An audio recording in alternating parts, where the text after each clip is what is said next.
આઝાદી અપાવેલી છે. એટલે આપણે આઝાદીના જે મૂલ્યો છે એનું જતન કરવું જોઈએ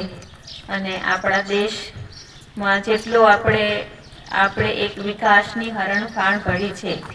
અત્યારે અમારે વકીલ મિત્રોમાં જ્યારે આ ઉજવણી હતી ત્યારે એક વકીલ મિત્રે સરસ વાત કરી કે આપણને આ આઝાદીની ભેટ મળી છે એ જ દિવસે કમનસીબી રૂપે આપણો દેશ વિભાજિત થઈ ગયો હતો અને જે રીતે આપણને આપણો હિસ્સો મળ્યો અને જે આપણે પાસેથી ગયું પાકિસ્તાન અને આજે આપણે 79th એટલે 79મું વર્ષ ઉજવીએ છીએ અને આપણે ચિતાર જોઈએ કે આપણે ક્યાં પહોંચી ગયા છે અને એ લોકો ક્યાં છે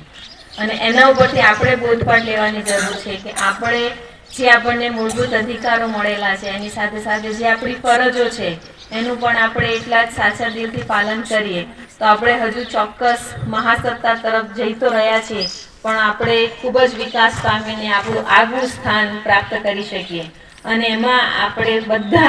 બધાએ સહિયારો પ્રવાસ કરવાની જરૂર છે એવું મારું માનવું છે.